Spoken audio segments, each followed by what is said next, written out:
All right, welcome back, class. We're doing our asynchronous class with a guest today. We've got Dr. Delbert Abdi Abdallah, and I'm a big fan of Dr. Delbert here because of his podcast, The BioBusters, and I think he's broadcasting from his studio. I really encourage everyone to take a listen to the show. They are exposed on Instagram, and I listen to them through my regular podcast. And 30% of your grade comes from class participation. So you'd really blow me away if you gave a follow to the BioBusters and participated in some way. That would just go leaps and bounds past what other opportunities you have. But I'd like to introduce you to Dr. Abdi Abdallah, and I knew him from when he was teaching here in Ithaca. He was getting his PhD here at Cornell, and he also taught at TC3. Does that match your recollection, Doctor? Yeah, you got it. And good evening to you, Professor Kelly. Long time no see, but that matches. So I'm Dr. Abdi Abdallah, right? And as Professor Kelly mentioned, I got my PhD at Cornell University, just a few miles down the road from you guys at TC3, and I actually taught at TC3 for a year as an adjunct in the biology department, and I liked it so much. I convinced Professor Kelly that he should do the same. And I'm currently a professor at a medical school. We graduating doctors, and I'm also the co-host of the BioBusters. My other co-host could not be here with us today, and it's his wedding anniversary, I think. So he's got more important things to do. And I'm excited to talk to you about vaccines, vaccine development, and ethical concerns surrounding them.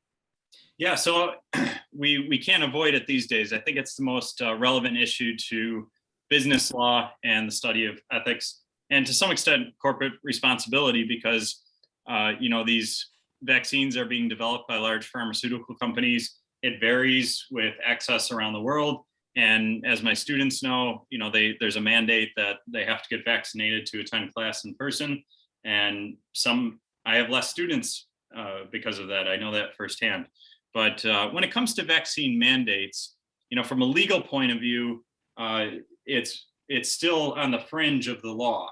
Now, there's some precedent that we have from prior vaccines. And from a scientific background, though, what are some of the ethics that you look at with vaccine mandates? Like, why would you support vaccine mandates? Or as a scientist, why would you maybe support a different approach? So vaccines, the way they work really is to prevent disease, prevent infection, prevent the spread of infection, right? So when you vaccinate someone, you're basically just introducing their immune system to a component of the pathogen, whether that be a virus, a bacteria, etc., right? So basically, you're saying to that person's immune system, here's a little piece of the virus, not the whole virus. This is not going to make you sick, whatever, right? It's just a small piece of the virus. How about you make an immune response to that and remember it for future time? So when you do get infected with the virus, immune system goes, oh, hey, I've seen this before, right? I'm going to attack it. I'm going to fight it. So is there an individual benefit to the vaccine? Of course there is. The individual benefit is that you're not going to get sick. You're not going to get infected. If it's a lethal infection, you're not going to die from that. Is there a community benefit to vaccines? Of course there is, because it minimizes the healthcare burden, right? It minimizes death, et cetera, so on and so forth, right? So from a medical perspective, right, vaccines are fantastic because they are truly, of the last 100, 200 years, they're the global public health success, right? They are medicine and modern science's greatest success story is vaccines, because They've been able to eradicate some diseases. For example, smallpox. Nobody dies of smallpox anymore because we eradicated the disease. We vaccinated for a couple hundred years, and then we now no longer have smallpox. Humans will not die from that because it doesn't exist. Where are we with the COVID vaccine? Sorry to interrupt. Where do you think we are with the COVID vaccine? Like, do you think we've saved lives at this point by developing the vaccine and to some extent the mandates that we're talking about? Yeah, for sure. Right. So all studies right now point to the fact that vaccinated individuals, or let's say let's start with unvaccinated individuals who get COVID are at risk of severe disease depending on comorbidities. And comorbidities, what else is going on with the body, right? Or other conditions that they may have. If you look at most hospitals today, and you look at who's in the ICU, who's in intensive care because of severe COVID, over 90-95% of those individuals are not vaccinated.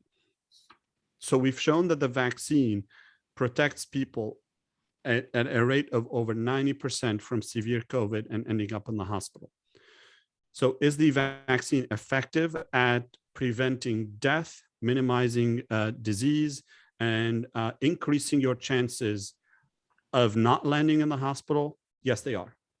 Yes, they are. The results definitely do tend to support vaccines, it sounds like. And but what we do is we have to, when we come to ethics, we have to weigh sort of the results, right, versus how we get there. And we have certain constitutional rights that we value, and those count. Those weigh in on our decisions. So right. What are some of the thoughts that the medical community thinks about when it comes to personal autonomy or risks of side effects or infertility or people's beliefs about fetuses and things like that? What are some of the things that you have to consider? So a couple of things you said there. So there's no evidence that this vaccine causes infertility. And there isn't any serious evidence to point to that, right? So not just this vaccine, any vaccine out there. There's a theory or a story out there that some of the earlier research was done in a tissue cell line that was obtained from an aborted fetus at some point. Also, there's no evidence to support that that's the case. And if that is the case with one of the vaccines, you still have options of taking another one, right? And what is that saying that someone is being more papal than the Pope? What's the saying? That's what I'll say. More Catholic than the Pope. I mean, that's more Catholic than the Pope. Yeah. So I tell my students, my mother won't get vaccinated because of the fetuses. So that's why but it's funny. The reason I bring that up is that the Pope himself said it's okay to get the vaccine. Not only is it okay, but morally. So Absolutely. We're talking about ethics in this class, but morally, the Pope has said that for the good of the community, it's a virtue of Catholicism to get it. So, that's where I think my mother wants to be more Catholic than the Pope. But in a way, she's violating. But I want to get back to ethics because. But that's why I mentioned that, right? Because of that community perspective, right? We have an obligation to the community. Exemptions from vaccines put communities at risk of infectious disease spread. It cannot be any more clear cut than that. An exemption from a vaccine puts a community at risk from infectious disease spread. And there's no two ways about it, right? Should there be a medical exemption? Yes, there are some people who are allergic to components of the vaccine, and if they get it, they die, right? Or they go how big is the population, do you think? What percentage of people can have that? Extremely rare. We're talking 1 in millions. Extremely rare. Right. This is not a major issue. Medical exemptions of vaccines are extremely rare because people who develop these vaccines know that. They have that in mind. They know that certain people are allergic to some components and they just don't use them in vaccines, right? So but it does exist that some people are allergic to vaccines, and the numbers are extremely low. What kinds of checks and balances can we observe in the medical and scientific community that ensure that ethics are being considered properly? I do teach in chapter 5 about administrative law, and I believe that the development of the vaccine is subject to maybe some governmental administration. Yeah. So let's say you're a researcher at a university. If you're a researcher at a university, such as Cornell, for example, and you want to do an experiment, let's say on mice, right? You have to get that through something called the IACUC committee, Institutional Animal Use and Care Committee, where there are people from all walks of life, veterinarians, scientists, doctors, ethicists, community members at large. There are people from all walks of life, and that look at your proposal and see, okay, is it sound? Is it not sound? Is it based on good science? Is it not based on good science? And can the work be done without the use of animals? So there's that first ethical step. Let's say then you go from there and you want to do you moved on from mouse experiments to now maybe trying something in human research, right? Then for those, there's something called the IRB board, or the Institutional Review Board. And this is under FDA regulations, right? And that's, the Food and Drug Administration, a federal oversight of this, where there's also basically, it is established to protect the rights and welfare of human research subjects. Do you have proper informed consent? Do they know what they're getting themselves into? Is the treatment that you're maybe withholding from the control group, right? Is that a good thing to do, right? We talk about doing human trials for some of these diseases, right? What is the ethical concern in withholding treatment or vaccine for the control group, right? So when the coronavirus, for example, when the coronavirus trials were being done, right? Some people received the vaccine and some people received a saline injection, a placebo, right? And you have an ethical responsibility to those people that received the control group, that if at some point infections are rampant and they received the control, the sort of non-protective injection, right? You have the responsibility to stop the trial and give them the treatment. Okay. Yeah, I've heard you talk about that on your show, and I've listened through the pandemic and as the vaccines developed, and you guys often discuss ethics, which is why I wanted to invite you on the show. I guess one of my concerns is, with these administrative agencies, they are appointed by the politicians. So we're electing our politicians and then they get to appoint these people. So to what extent, my concern is about our Constitution and our rights under the Constitution. And we might have different viewpoints politically. How do we trust these administrative agencies that are overseeing your profession to protect our individual rights as citizens, our autonomy, when maybe they might be motivated by either politics or political influences like pharmaceutical companies who have a stake in making us take as many vaccines as possible? What ethical protections do we have from your point of view as a professional in the medical and scientific community?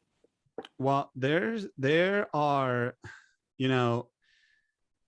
often when faced with this question, sometimes what I say to people is that there are a lot of scientists out there, and that there are a lot of people in the system between I have an idea for a vaccine and I'm going to take that vaccine to market, that if anything is wrong along the way, we're talking about tens of thousands of people.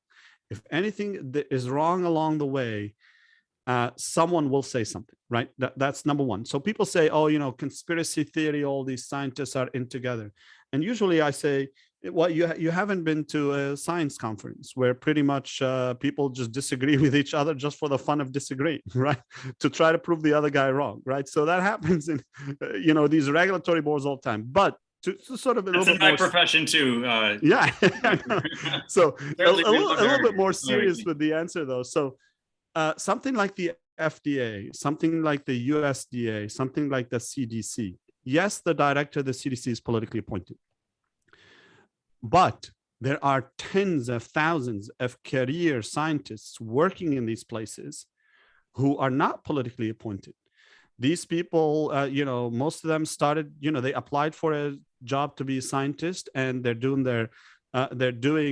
science the way it's supposed to be done, and they're putting these reports out, and they're raising the alarm when an alarm needs to be raised, etc. Are the directors of some of these agencies politically appointed? They are. And changes with every administration. There's no escaping that. But there are so many people in the system that it works in a way to police itself. And that's the beauty about science. Science polices itself, right? And more often than not, scientists are trying to prove that something doesn't work rather than they're trying to prove that it works, right? They're trying to poke holes through things most of the time rather than, oh, this is how I'd like it to work. Most of the time we're like, oh, this is working this way. Why is it working this way? What, we're trying to poke holes at it, right? Yeah.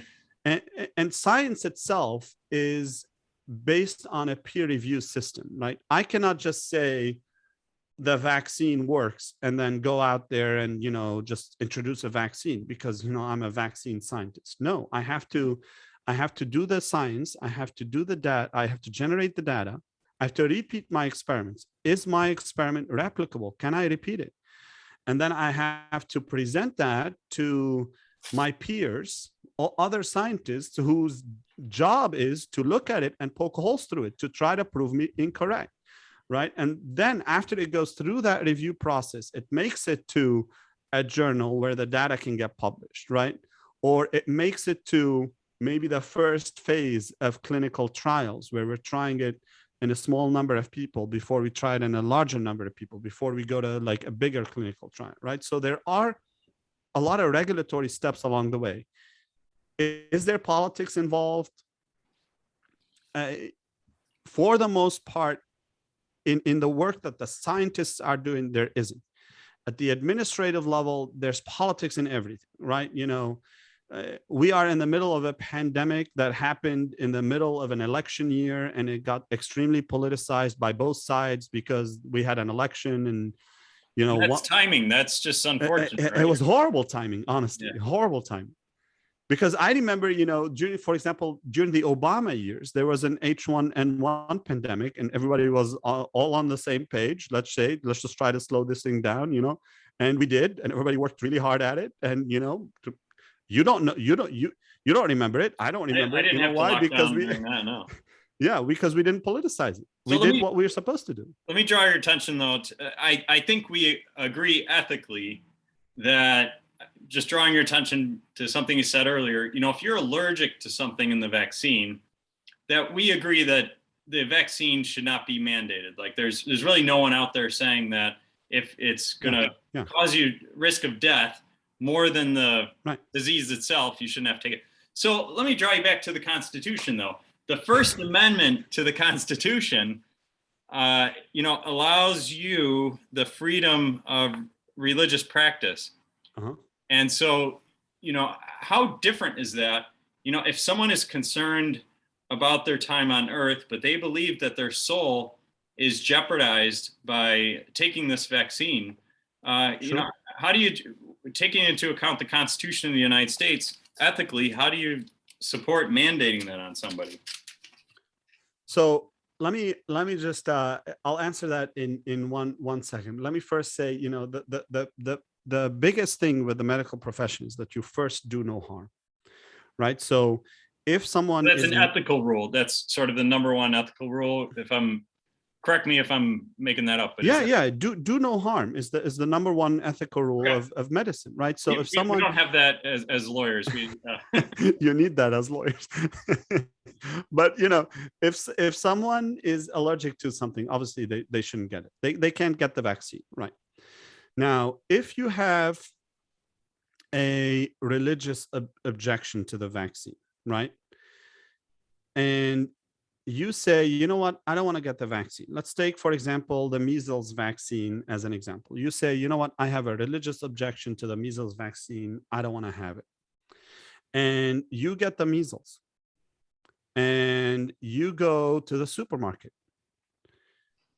You can then infect 16 to 18 other people because the measles is that contagious, right? So scientists, when they're studying these diseases, these communicable diseases that can like be transferred from one person to the next, they look at something called the R naught, and the R naught, which is like effectively R0. So in the study of epidemiology, it's basically the basic reproduction number. Basically, how contagious is an infectious disease? If you have it, how many other people can you give it to?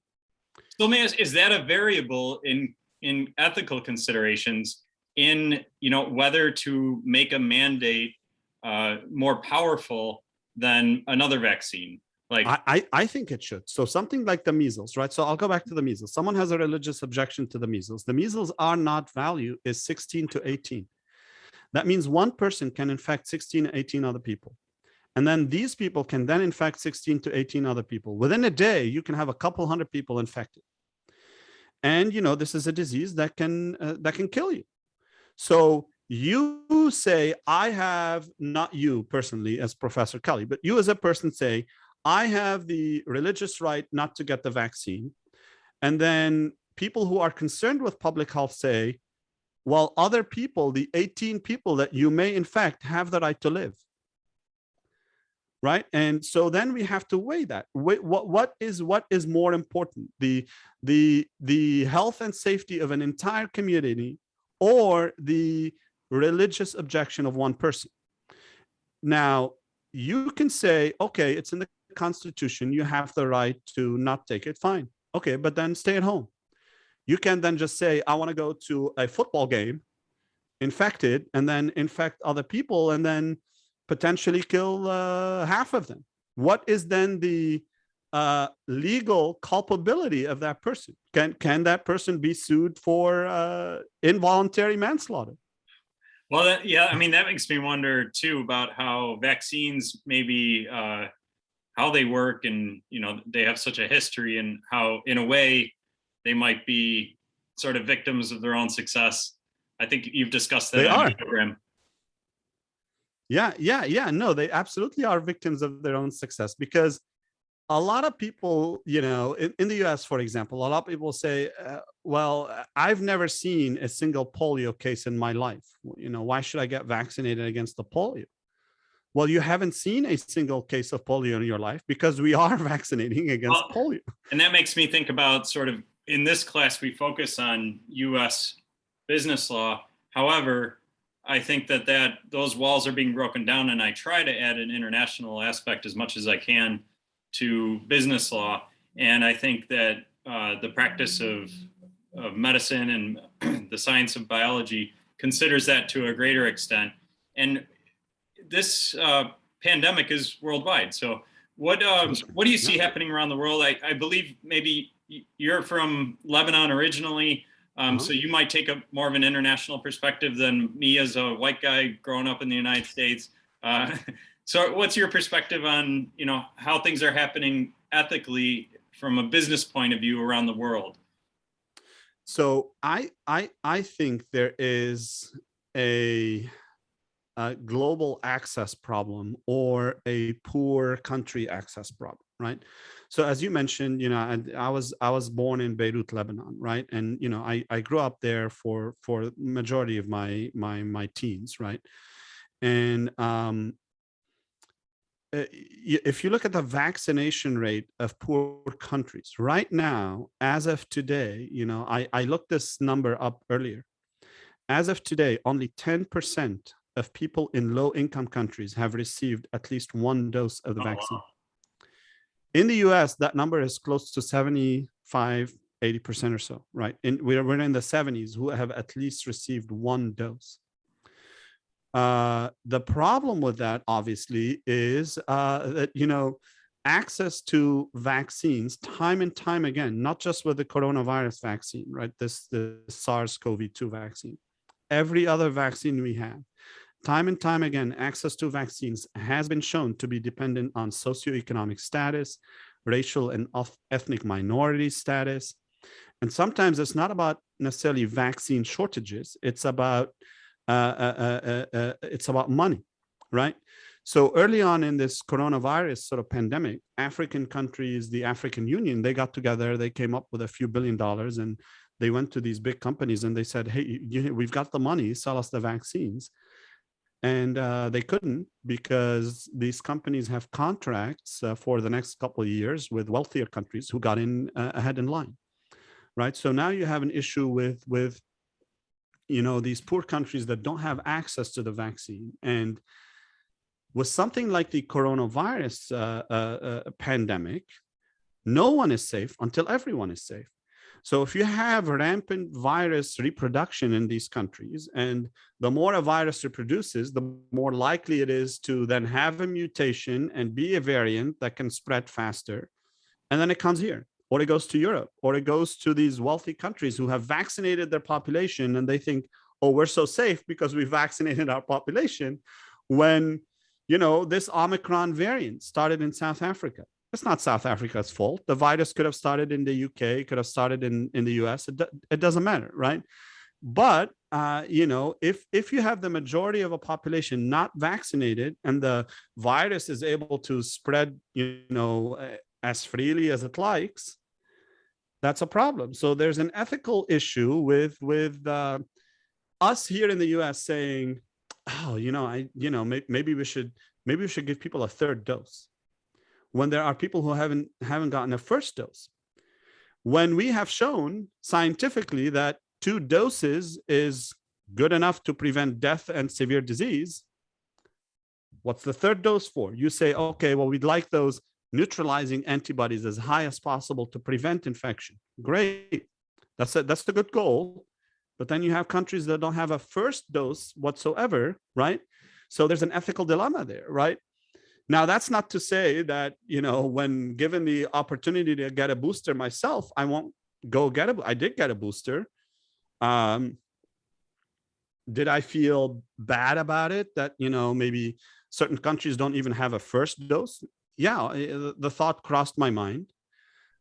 Did that stop me from getting the vaccine? It didn't. And, in a way, I don't know, it's a, not necessarily like shameful to admit, but it's available, it's here, it's going to sit in a shelf otherwise in the US, when it's not like, well, we're sending it over there if we're not using it, you know what I mean? Well, it reminds me of pizza crust. When I was a kid, maybe I get to the end of a piece of pizza and I didn't want to eat the crust, and my mom would say, there's starving children in Ethiopia, and well, let's send the pizza crust to Ethiopia.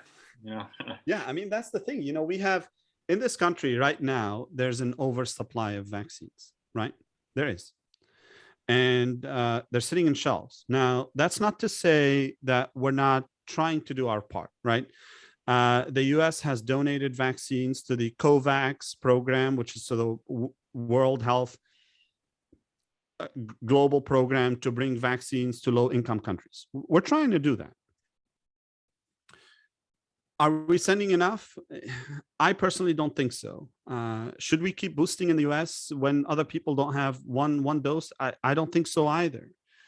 Are the boosts useful to, we say, what's our objective with the vaccine, right? Is it to prevent infection altogether? If that's the answer, then you got to keep boosting.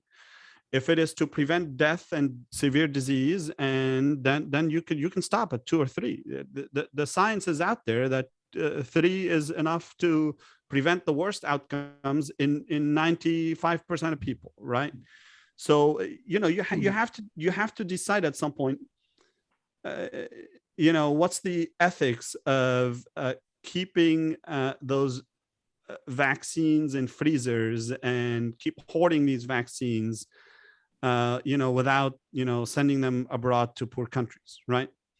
the politicians will tell you, oh, we've donated 300, 400, 500 million, Well, and is yet that enough? 10%, right? I mean, Yeah, is that enough? well, and it's pretty depressing. On the other hand, I like to think that we're at least our economic system is thriving with being able to produce the vaccine. So when I sort of teach the basics of business law and the Constitution, we're doing pretty good as far as the rest of the world goes. I know ethics in your profession, I'm sure it feels like a shortcoming that the whole world isn't benefiting as much. But we could go on forever. And I'm sure I'll be listening to your show intently, and I'll probably be sending some comments in now that we've had a chance to do this. And I really just want to thank you and respect you for your profession. I mean, you're doing way more for the pandemic than the legal community is doing. And I would have gone into your profession, I think, if I was any good at math or science. In what I do, you don't need much math. Well, I like my guests to give a little bit, like if you have a favorite lawyer joke or something, you're putting me on the spot. I am putting you on the spot. I didn't warn you about that. They all involve some conversation in hell, if that's any consolation. Yeah. What about do you have a favorite song that has a legal theme that you share with us, or a movie, or I don't know if I can think of I don't know if I can think of one, but you and I have had many legal conversations, and as you know, I enjoy the legal field as well, but yeah, I don't know if I can think of any joke. I should have prepared for this. That's all right. I guess when it comes to ethics, I'll share one. How do lawyers sleep at night? How do lawyers sleep at night? First, we lie on one side, and then we lie on the other. I like that one. Ethically, we can't lie. So that's just that's a miss. That's not a real reputation. But anyways, Delbert, thank you so much, Doctor, for speaking with my class. Absolutely. I'm happy to do these anytime, and maybe we'll have you as a guest on the podcast, and you can tell us a bit more about vaccine law, vaccine mandates, precedents with the U.S. Supreme Court, and the recent ruling where they upheld it in one condition but not the other. That could be interesting. Well, the law is always changing, just like science. That's what we have in common. And thanks for joining us. Have a good night. Absolutely. Thank you. Keep up you good too. work. We'll Bye. try.